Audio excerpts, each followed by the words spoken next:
nos reímos con el pastor porque yo le dije, necesitamos una baranda allí, ¿no? Para subir y bajar. Porque creo que lo más peligroso es cuando uno tiene que bajar esa escalerita, ¿eh? Hermanos, ha sido un gozo poder estar con ustedes. Les traigo todo el cariño de nuestra iglesia allá en Argentina. Recibí hoy un WhatsApp de mi hijo, que está allí en este momento a cargo de todo, mandando saludos al pastor porque lo conoce, y a ustedes también.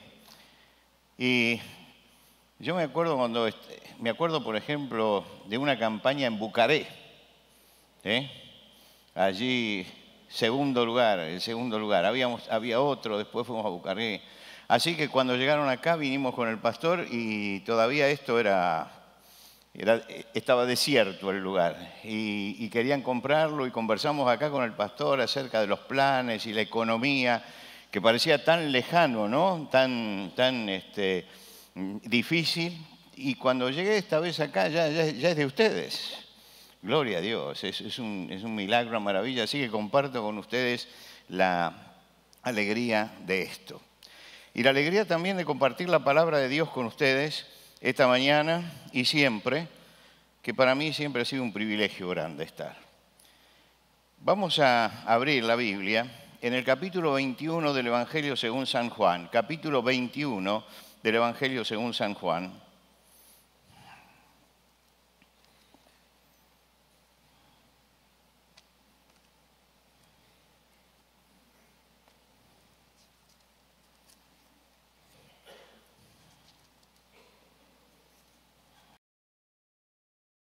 Capítulo 21 del Evangelio de Juan, vamos a comenzar la lectura en el versículo 15. El Señor resucitado se encuentra con Pedro en la soledad del mar de Galilea y dice, cuando hubieron comido, Jesús dijo a Simón Pedro, Simón, hijo de Jonás, ¿me amas más que estos? Le respondió, sí, Señor, tú sabes que te amo. Él le dijo, apacienta mis corderos. Volví a decirle la segunda vez, Simón, hijo de Jonás, ¿me amas? Pedro le respondió, sí, Señor, tú sabes que te amo. Le dijo, pastorea mis ovejas. Le dijo la tercera vez, Simón, hijo de Jonás, ¿me amas? Pedro se entristeció de que le dijese la tercera vez, ¿me amas? Y le respondió, Señor, tú lo sabes todo, tú sabes que te amo. Jesús le dijo, apacienta mis ovejas. De cierto te digo, cuando eras más joven te ceñías e ibas a donde querías, mas cuando ya seas viejo extenderás tus manos y te ceñirá otro y te llevará donde no quieras. Esto dijo dando a entender con qué muerte había de glorificar a Dios. Y dicho esto añadió, sígueme, sígueme. Vamos a detenernos en la lectura de la palabra de Dios aquí. Hay un momento crítico en la vida de Jesús, un momento clave que uno tiene que entender que allí el ministerio de Jesús hizo un giro. Y el giro del ministerio de Jesús se produce cuando Él reúne a sus discípulos aparte en Cesarea de Filipo. Porque hasta allí ellos habían visto a Jesús, habían visto los milagros de Jesús, habían escuchado los sermones de Jesús, pero no sabían cómo iba a culminar esta historia.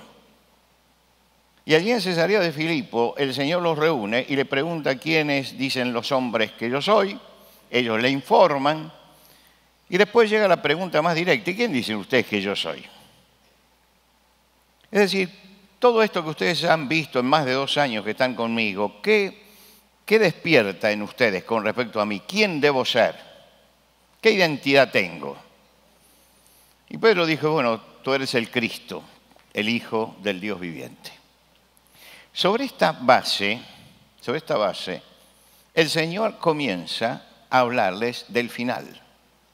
Y le dice, bueno, es como si uno hubiera aprobado un examen, ahora vamos a la siguiente lección.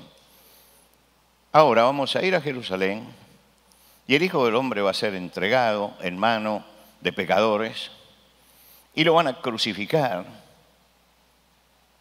Y bueno, los discípulos esto no lo entendían. Dice, pero al tercer día va a resucitar. Pedro se rebela contra esto. Pero Jesús había dicho, es necesario esto. Es necesario padecer mucho, ser muerto, resucitar. Es necesario.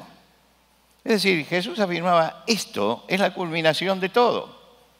Pero Pedro, que era el más locuaz, se rebela contra esto y lo llama a Jesús aparte. Y en ese aparte comienza a reconvenir a Jesús. Nunca tal cosa te acontezca. Es decir, no sabes qué es lo que estás diciendo. Yo te voy a explicar. Allí el discípulo sale de su condición de discípulo y se pone por encima del maestro para reprenderlo. No podemos allí. Y en ese momento marca el comienzo de la caída de Pedro. Se rebela contra el Señor y los caminos se bifurcan. Jesús inicia su camino a Jerusalén y Pedro hace toda la fuerza posible para no ir a Jerusalén. El espíritu de rebelión está en él porque Pedro no quiere ni el dolor, ni el sufrimiento, ni la muerte. No escuchó la última parte. Claro, la última parte de lo que Jesús dijo era difícil de creer. Había que tener fe para eso. Es más fácil creer que Jesús iba a ser llevado, aprendido, crucificado, que creer que él había resucitado. Y entonces Pedro se centra en el hecho que es racional. Si vas allí y mueres, esto se acaba. En la última cena, Jesús se sienta con los discípulos y en un momento él les habla de que el pastor será herido y las ovejas van a ser dispersadas. Y él dice, aunque todos te nieguen, yo no. Yo tengo otro camino. Y fíjense que en la respuesta se pone por encima de todos sus compañeros porque está diciendo, aunque todos, yo soy mejor que todos ellos, puede ser que esta gente sí te niegue, pero yo no. Se pone por encima de las palabras de Jesús, que Jesús le dijo, todos os escandalizaréis esta noche. Todos, no, yo no. Y se pone contra lo que decían los profetas. Porque Jesús había dicho, porque escrito está, heriré al pastor y las ovejas serán dispersadas. Quiere decir que no era que solamente lo decía Jesús, lo decían también los profetas. Pedro se siente por encima de sus compañeros, por encima de Jesús, por encima de todos los profetas. Él tiene otro camino. Y el Señor le dice, bueno, esta noche, antes que el gallo cante, me negarás 3 veces. Y Pedro lo desafía, aunque me sea necesario morir contigo, no te negaré. No, si hay una cabeza dura en el Evangelio, la de Pedro, dura, absolutamente. Pedro está transitando el camino de la soberbia. Y cuando viene la soberbia, viene también la deshonra. Cuando viene la soberbia, viene también la deshonra. Lo dice Salomón en los Proverbios. Y en Getsemaní Jesús los convoca a todos a orar. Llama a 3 aparte. Lo llama a Pedro también, que esté más cerca. Abre su corazón delante de él. Se pone como un tiro de piedra y ora a Jesús en una agonía solitaria. Pedro se duerme. Pedro se duerme. Pero de pronto llega la turba y entonces todos despiertan y Pedro saca 2 espadas, porque ahora llegó el momento de la revolución. Una cosa es lo que piensa Jesús, otra cosa es lo que pienso yo. Saca las espadas y Jesús, lapidario, le dice, mete la espada en la vaina, la copa que el Padre me ha dado no la tengo que beber. Y luego, yo no voy a seguir con la historia porque todos la conocemos, la cruz, la frustración, el dolor, pero antes de la cruz y antes de la frustración, Pedro entra al lugar donde está Jesús y lo están juzgando. Y le preguntan, ¿pero no eras tú uno de los discípulos? Y dice, no, yo no. Viene una segunda pregunta, porque hay sospechas de que él es el discípulo. Dice, no, yo no, se lo juro. Con juramento. Se lo juro. Viene una tercera vez. Y ya es, se lo juro y con maldiciones. Vaya a saber todo lo que dijo. Se desató el pescador. Yo no. Y él participa del dolor de los demás discípulos, de la frustración y de esa frustración que ellos creen terminal. Sin embargo, al tercer día, Jesús resucitó y todo cambia, todo es distinto. Y Jesús los convoca a Galilea, se presenta delante de los suyos y los convoca a Galilea. Vamos a Galilea. Galilea es donde comenzó todo, ellos son todos galileos. Los que quedaron alrededor de Jesús son todos galileos. En el primer capítulo de los Hechos se dice que la gente, cuando ellos bajaron del aposento alto en Pentecostés, decía, ¿no son todos galileos estos que están hablando? Es decir, los que habían quedado eran galileos. Jesús había vivido en Galilea toda la infancia y toda la juventud y había comenzado su ministerio saliendo de Galilea. Quiere decir que Jesús lo lleva al lugar de origen. Lo lleva a ese lugar y dice, allí me van a ver. Y los discípulos empiezan un peregrinaje y atraviesan todo Israel para llegar a Galilea. ¿Y para llegar dónde? Cerca de donde comenzó todo, en el mar de Galilea. Muchos de ellos eran de allí, eran pescadores.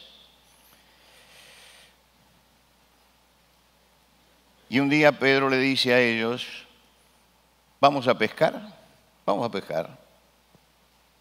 Está retomando el oficio. Ahora, ¿por qué retoma el oficio? Yo pienso que la tremenda frustración de Pedro lo hace ir a pescar esa noche. Yo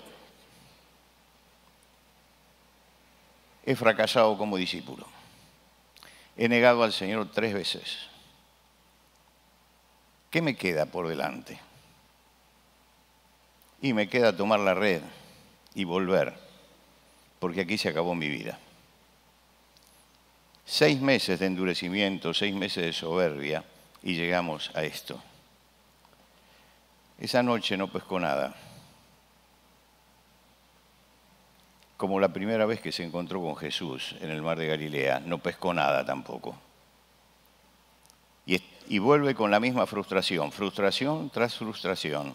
Llega con lo mismo. Y cuando están llegando a la playa, con las manos vacías, hay alguien desde la playa que le dice, hijitos míos, ¿tienen algo de comer?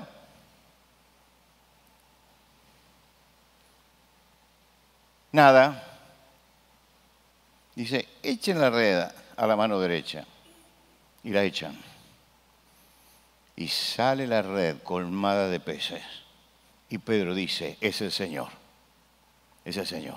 Se repite el milagro del principio y se tira al agua y sale a la costa para acercarse a Jesús. Y Jesús tiene un pez puesto sobre las brasas y se lo da a comer a ellos. Y entonces Jesús se pone cara a cara con Pedro. Jesús no comienza el diálogo diciendo, ¿por qué lo hiciste? Ni comienza reprochándole, espero que aprendas, Pedro. Ni le dice, no valoraste lo que hice por vos. Ni le dice, ¿de qué te sirvieron 3 años de enseñanza? No le dice, no puedo confiar más en vos. Le pregunta, Pedro, ¿me amas? Esta pregunta, piense, está fuera de lugar. Es Pedro el que le tenía que preguntar a Jesús, Señor, a pesar de todo, ¿aún me amas? Pero es Jesús el que le pregunta si lo ama. Es que hay algo en el Señor que está fuera de toda discusión. Fuera de toda discusión, el amor de Jesús. El amor de Jesús es un amor permanente. A pesar de todo, lo sigue amando. Y lo que le está preguntando es si ese amor que él sigue teniendo por Pedro, él también lo siente por Jesús. Le está diciendo, aunque no me ames, yo te amo, pero quiero saber si me amas. No necesito que me ames para amarte. No depende de las circunstancias. Pedro lo negó, Tomás no creyó, Judas lo traicionó. Pero nada de eso puede apagar el amor de Jesús por ellos. Jesús los ama porque son mis discípulos. Son mis discípulos. Hace poco mi hijo estuvo en la Feria del Libro en Buenos Aires y tuvo que dar un pequeño discurso porque recibió una distinción allí. Y entonces estaban todos sus alumnos de la escuela secundaria, todos adolescentes. Estaban todos los adolescentes haciendo un ruido tremendo. Y entonces él en el discurso dice, y acá están mis discípulos, que son, y empezó a decir, son bulliciosos, maleducados, molestos, poco afectos al baño, y le puso todas las críticas juntas.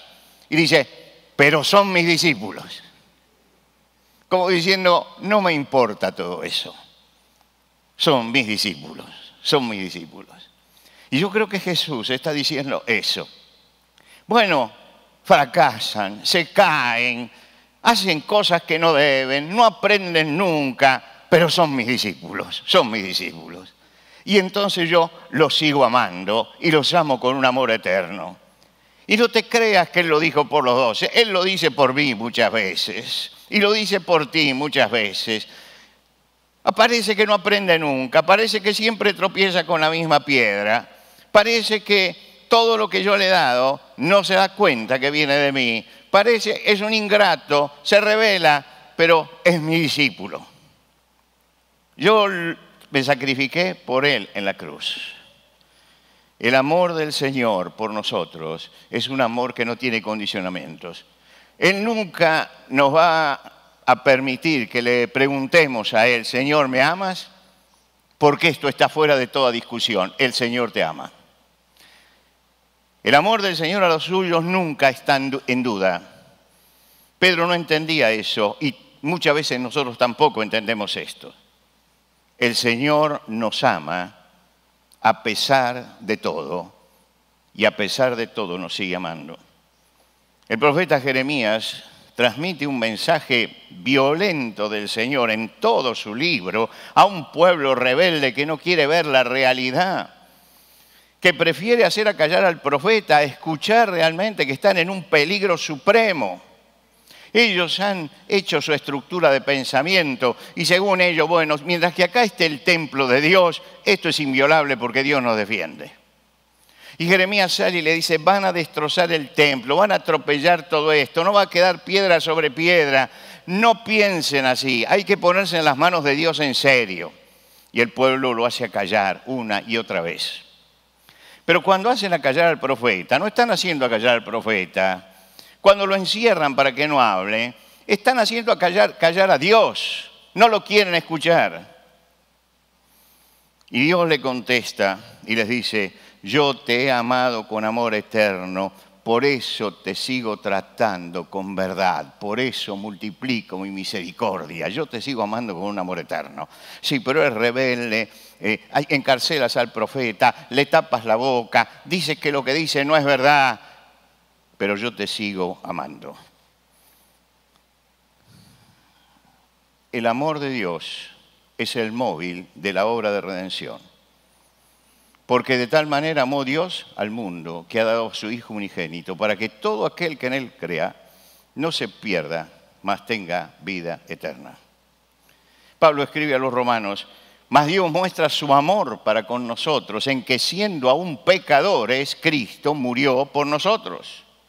Juan en su carta dice, mirad cuál amor nos ha dado el Padre que seamos llamados hijos de Dios. El problema no es el amor de Dios, el problema que Dios nos plantea esta mañana es si nosotros lo amamos a Él. La pregunta pasa por ahí, si nosotros amamos al Señor. Y yo quisiera que esta mañana resonara en este lugar, en nuestros corazones, como de parte de Dios la pregunta que Él le hace a Pedro: ¿me amas? ¿Me amas? El Señor tiene un trato personal contigo y conmigo, y la pregunta que llega hasta nosotros es: ¿me amas? Hermano, ¿amas al Señor? Esta es la pregunta, esta es la pregunta. Esta es la pregunta de la vida cristiana. A veces viene alguien y me dice: ay, creo que el Señor dejó de amarme. Y yo le digo: no, el amor es de Dios, es eterno, Dios te sigue amando. Te sigue amando. Una vez vino una mujer y me dice: lo que yo hice no tiene perdón de Dios. Digo: mire, yo no sé lo que ha hecho, pero sé que tiene perdón de Dios, porque Dios nos ama. El asunto es si nosotros amamos al Señor. Para amarlo, primero tenemos que conocerlo. Nadie puede amar lo que no conoce. Nadie puede amar lo que no conoce. Lo más asombroso que veo yo en nuestra América Latina es la cantidad de cristianos que hay. Si usted sale a la calle y pregunta a la gente que pasa: ¿cuál es su fe? Yo soy cristiano, soy cristiano, soy cristiano. No sé cuántos musulmanes habrá acá, no sé cuántos judíos habrá, pero mayoritariamente son cristianos. Ahora, la segunda pregunta que yo le hago es la que me deja boquiabierto. Le digo: escúcheme, ¿usted leyó el Evangelio?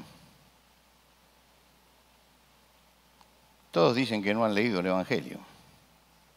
Yo no entiendo cómo alguien puede ser cristiano sin haber leído el Evangelio. No entiendo cómo alguien puede decir que ama a Jesús si primero no lo conoce. Y para conocer a Jesús hay un solo medio, que es ir a la palabra de Dios. Acá es donde está Jesús presente. No está en el sermón, no está en lo que me comentan, está en esos 4 libros, los 4 evangelios que me narran la vida de Jesús. No podemos amar lo que no conocemos, y lo conocemos a través del Evangelio, y conocemos los escritos apostólicos, que son el desarrollo de lo que Jesús vino a hacer en la tierra. En definitiva, lo que desarrollan los apóstoles es nada más que el pensamiento que germinalmente está en toda la prédica de Jesús. Y de ahí nace el Jesús que tenemos que amar, el Jesús que se ha revelado a nosotros. Ahora, hay muchas versiones de Jesús que no se ajustan al Evangelio.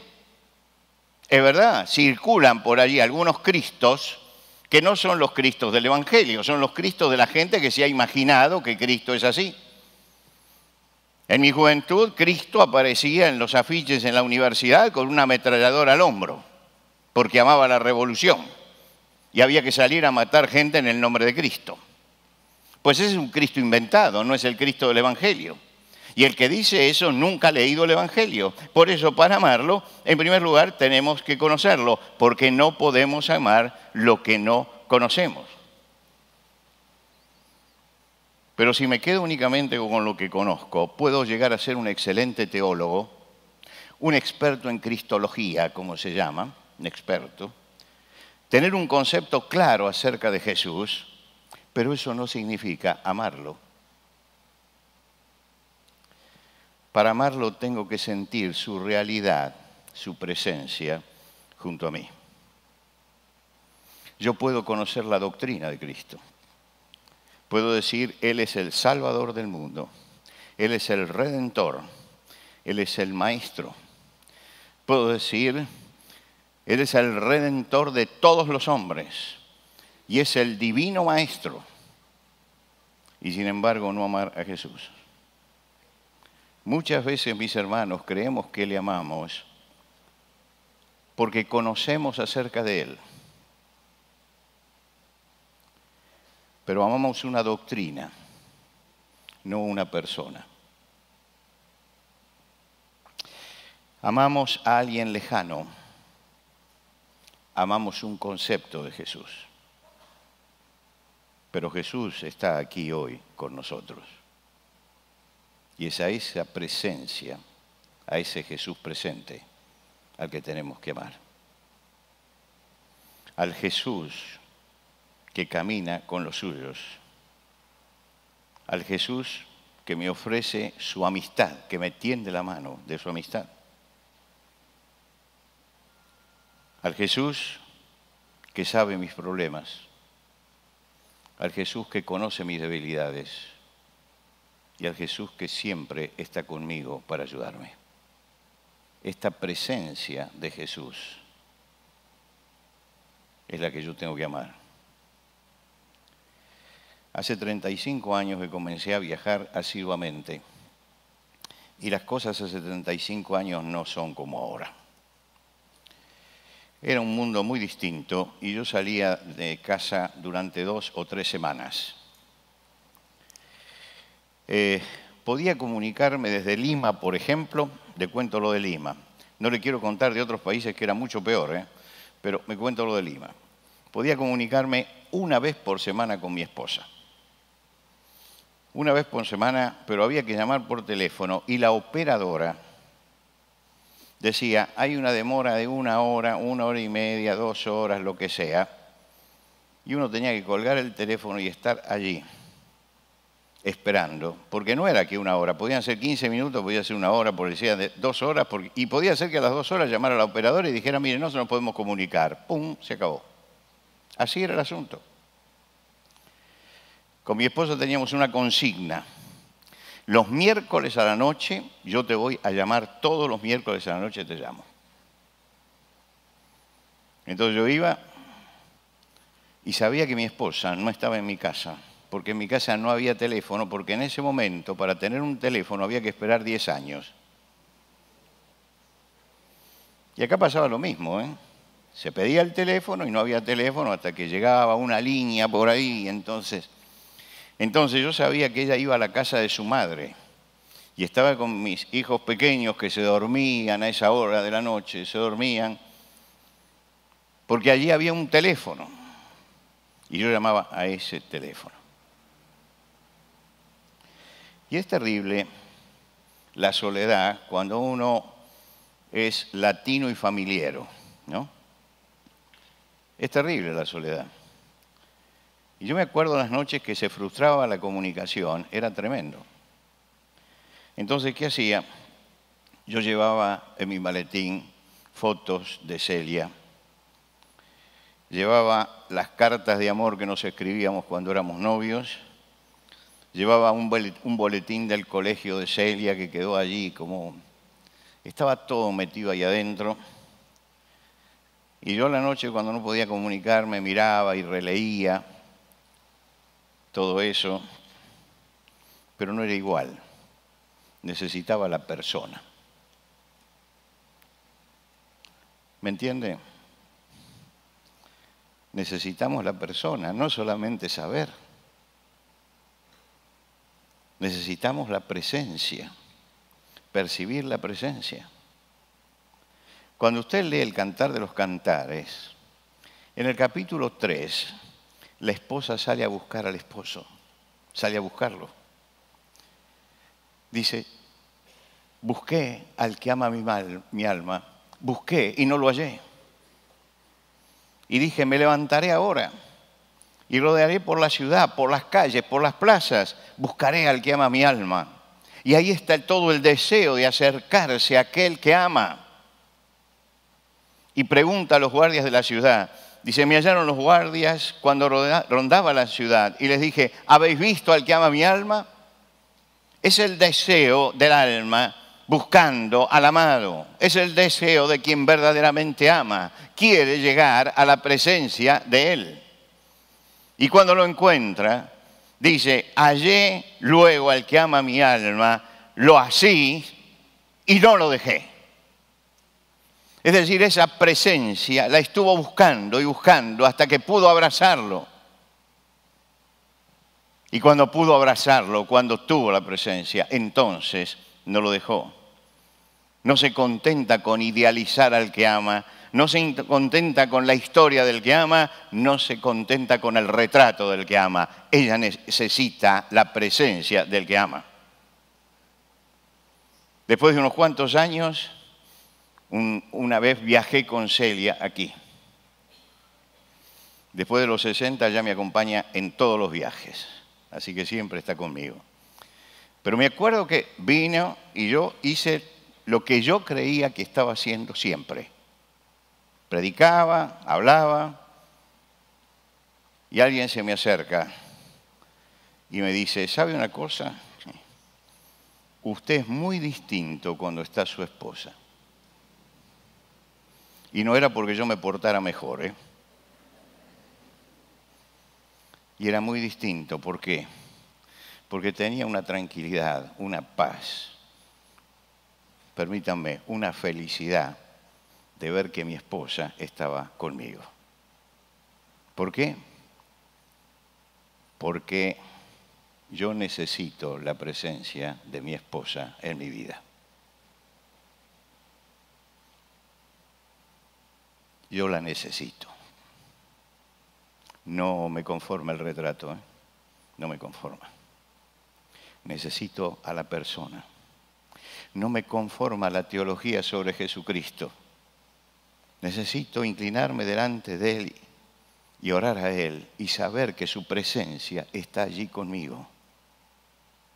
Necesito llegar a este lugar y saber que estoy rindiendo examen delante de Jesús, porque estoy tratando de transmitir su palabra y Él está aquí esta mañana. Y a medida que pasa el tiempo, me interesa más cuando predico esa presencia que todo el auditorio que tengo delante. Porque estoy tratando de transmitir la palabra de Él. Ese es el privilegio que Dios me ha dado en la vida, transmitir su palabra. Cuando estamos cerca del Señor, mis hermanos, su presencia es real. Y cuando la presencia es real, nuestra vida cambia. ¿Por qué me veían diferente? ¿Por qué algo había cambiado? Por la presencia que estaba allí. No hacía falta que yo dijera, está mi esposa. Ellos se dieron cuenta que la relación era lo que hacía eso. Mis hermanos, esa presencia de Jesús no hace falta declamarla. Esa presencia de Jesús se ve en quien está cerca. Moisés estaba cerca de Dios y bajaba. Y creía que era un hombre como todos los hombres, que seguía siendo el mismo Moisés. Y la gente lo miraba y veía que el brillo de Dios estaba en él.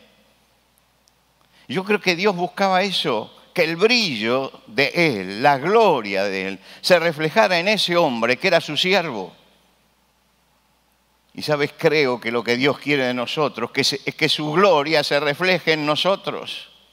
Y se va a reflejar no cuando conozcamos mucha doctrina, que la tenemos que conocer, ¿eh? No cuando seamos expertos en cristología, que ojalá lo seamos todos, sino cuando la presencia de Él esté cerca nuestro y cuando todos los días podamos estar en comunión con Él. Por eso Jesús le dijo a Pedro ese día, Pedro, ¿me amas? ¿Me amas? ¿Me amas? Porque voy a poder usarte únicamente si tienes amor por mí. Simón, hijo de Jonás, ¿me amas más que estos? Primera pregunta, más que estos. ¿Qué había dicho Pedro? Aunque todos te nieguen, yo no. Y Jesús le dice, ¿me amas más que esto? Sí, Señor, tú sabes que te amo. No contesta la pregunta. La pregunta era si lo amaba más que los otros. Jesús pregunta por segunda vez. Esta vez no le pregunta por los otros. Esta vez le dice, Simón, hijo de Jonás, ¿me amas? No compara, indaga en el amor personal. ¿Me amas? La respuesta es escueta. Sí, Señor, tú sabes que te amo. Pero hay algo, que es que Pedro usaba una palabra diferente a la de Jesús. El griego tiene muchas formas de hablar del amor. Y tiene una palabra suprema, que es la palabra ágape. Es el amor que se entrega sin esperar ninguna retribución. Y Jesús le preguntaba eso. Y él le contestaba con otra palabra. Es como si Jesús le preguntara en español, ¿me amas? Y él contestara, te quiero. Y no tienen el mismo valor las dos palabras. ¿Me amas? Te aprecio. No tienen el mismo valor. Y Jesús entonces baja la palabra de Pedro. Y le dice, Simón, hijo de Jonás, ¿me amas? ¿De verdad, me amas? Señor, tú lo sabes todo. Tú sabes que te amo. Está diciendo, Señor, examina mi corazón, porque no tengo forma de explicarte que te amo, pero te amo. Se acabó la soberbia. Y cuando se acabó la soberbia, nace el apóstol. Porque es en ese momento cuando el Señor le dice, apacienta mis corderos, pastorea mis ovejas, apacienta mis ovejas. Tenía una tarea para él, pero la tarea la podía cumplir únicamente si amaba al Señor. Y si no, no la vas a poder cumplir. Por lo tanto, si me amas de verdad, entonces vas a poder cumplir la tarea. Mi hermano, no intentes que el Señor te use, aunque conozcas al Señor, si no hay un vínculo de amor con Él, si no hay amistad con el Señor, si no hay compañerismo, si no lo veo como la persona que está a mi lado siempre y que siempre me ama, si no me levanto cada día y digo hoy, como siempre, vamos a caminar junto con el Señor. Él es el verdadero amigo y el que me puede ayudar. Cuando amamos al Señor podemos fracasar. Cuando amamos al Señor podemos caernos. Cuando amamos al Señor podemos sentir el peso de la derrota también. Amando al Señor. Pero por más que esté apaleado, como estaba el viandante al que atendió el samaritano, siempre el Señor va a estar allí para curar nuestras heridas y para levantarnos. Porque la única condición que le puso a Pedro es esta: Pedro, ¿me amas? ¿Me amas? Esta es la condición. Pedro llegó a Galilea derrotado, y se fue a pescar. Pedro llegó a Galilea vencido y se fue a pescar. Pedro dice, vamos a pescar. Y ese vamos a pescar es el signo de la derrota. De ahí lo había sacado el Señor, en ese mismo lugar, en ese mismo mar de Galilea, lo había llamado el Señor. Y ahora él dice, retrocedo, no sirvo para esto. Y llega el Señor y lo levanta. Y el Señor está siempre al lado nuestro para levantarnos. A lo mejor te caíste. A lo mejor estás en derrota. A lo mejor estás herido. A lo mejor estás pasando una prueba. La pregunta del Señor es, ¿me amas? ¿Me amas? No me pregunta más que eso. Si yo siento la presencia activa del Señor en mi vida. Hay una canción con música irlandesa que nos conmovió con mi esposa en el último tiempo. Dice, si estoy cansado y débil por mis cargas y siento que en la angustia me perdí, aún así yo espero en el silencio, sabiendo que regresarás por mí. Tú me levantas sobre las montañas, tú me levantas en la tempestad. Fuerte soy si estoy sobre tus hombros. Tú me levantas cada día más. Y el Señor siempre quiere levantarnos. No sé dónde estás. No sé en qué momento espiritual está tu vida. Pero sea cual sea el momento que estés viviendo, aun cuando estés en la última derrota, quiero que mires el corazón de Jesús que te sigue amando. Allí donde estás. Él no te abandonó. Él no te dejó. Los que lo abandonamos somos nosotros. No es Él quien nos abandona a nosotros. Somos nosotros los que lo abandonamos a Él. Pero Él está siempre al lado nuestro. Y su amor nos persigue. Y nos sigue durante toda la vida. Y Él siempre tiene la mano tendida para levantarnos. Recuerda esto. La fortaleza del hombre es cuando está sobre los hombros del pastor. Fuerte soy si tengo esa comunión íntima contigo y si estoy sobre tus hombros. Y lo que el Señor busca esta mañana es eso. Si el Señor viniera en este momento y te preguntara, ¿me amas? Con sinceridad, no a mí, no a los hermanos, ¿qué le responderías al Señor? ¿Qué le responderías? Él está aquí y nos pregunta, ¿me amas? ¿Fracasaste? El Señor te pregunta, ¿me amas? Empecemos de nuevo. ¿Estás dolido? ¿Me amas? Vamos, levántate, yo estoy aquí. Y lo grande es que podemos atravesar tormentas y pruebas y dificultades. Y lo más importante es que el amor del Señor esté cada día con nosotros. Vamos a ponernos de pie.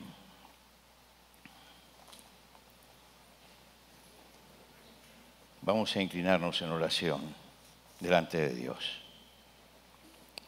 Y yo quisiera que viviéramos un momento de silencio, un momento de soledad en la presencia de Dios.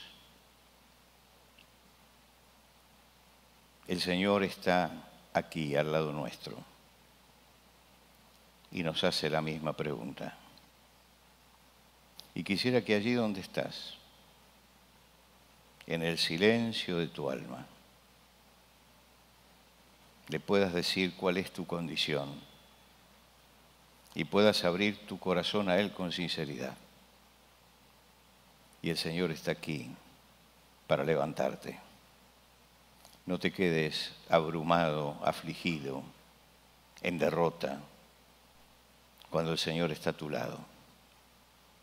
No te quedes frustrado, amargado,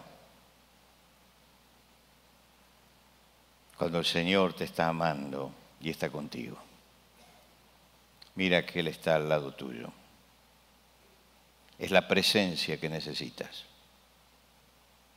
Y esa presencia es la que te va a tender la mano y la que te va a sacar adelante. Abramos nuestro corazón al Señor en silencio y contestemos delante de Él la pregunta que le hizo a Pedro y que quisiera que hoy sintiéramos como propia todos nosotros.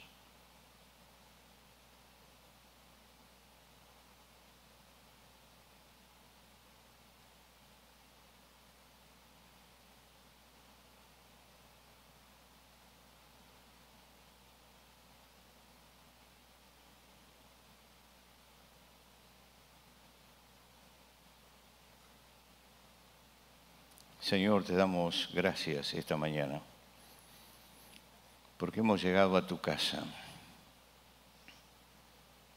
y porque sabemos que tú estás con nosotros.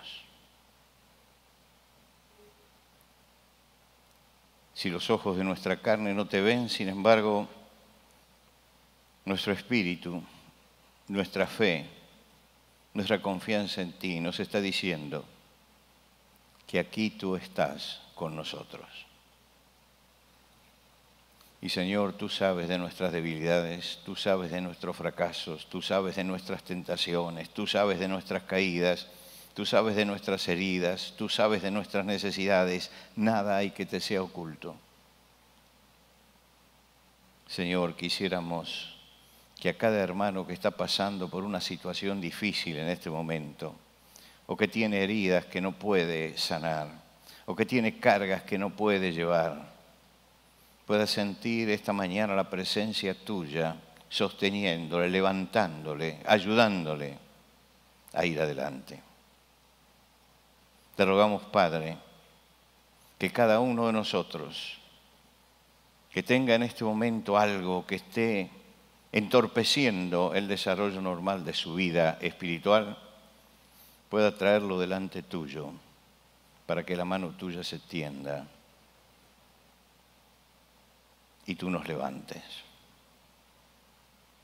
Queremos agradecerte porque tú nos amas con un amor inmenso y esta mañana nos estás llamando a la comunión contigo, a una relación íntima, personal contigo. Y como llamaste a los tres para que estén cerca tuyo en los momentos claves de tu vida, nos llamas a nosotros para que estemos cerca en tu presencia siempre, aún en los momentos difíciles de nuestra vida. Señor, a los que necesitan hoy que tú les tiendas la mano, a los que están con angustia, con dolor, con fracaso, con frustración, con dudas, con temores, te rogamos que ahora, esta mañana, puedan percibir que tú estás con ellos y que tú les estás tendiendo la mano para levantarlos. Estamos todos en oración en este momento. Les pido por favor que todos estemos en actitud de oración. Y yo quisiera orar pidiendo la bendición especial por quienes están esta mañana aquí y pueden estar en una situación difícil, no interesa cuál, donde necesitan que la mano de Dios se tienda a sus vidas y que han entendido que el amor de Dios y su misericordia no los ha abandonado y que Él quiere tenderles la mano. Y quisiera rogar para que el Señor bendiga a quienes están en esta situación aquí esta mañana. Y mientras todos están orando, abajo, arriba, con los ojos cerrados en la presencia de Dios, buscando su rostro, voy a pedir que aquellos que necesiten que pida especialmente por ellos, allí donde están, levanten su mano solamente para que yo les vea. Nada más que eso. No les voy a pedir que pasen adelante ni nada. Mantengan sus manos levantadas un momento. No puedo mencionarlos a todos porque son muchísimos. Señor, estas manos que se levantan están buscando la mano tuya que se tienda para sostenerlos y levantarlos. Tú conoces el corazón de cada uno y sabes su necesidad. Tú sabes por qué cada mano está levantada delante tuyo.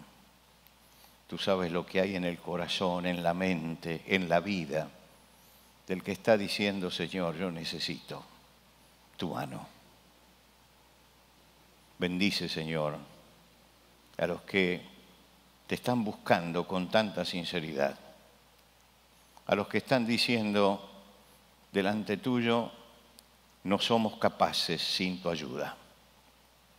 Y Señor, que la bendición tuya, la bendición que viene directamente del trono de Dios y que llega para traer gozo y alegría al alma y quitar toda tristeza,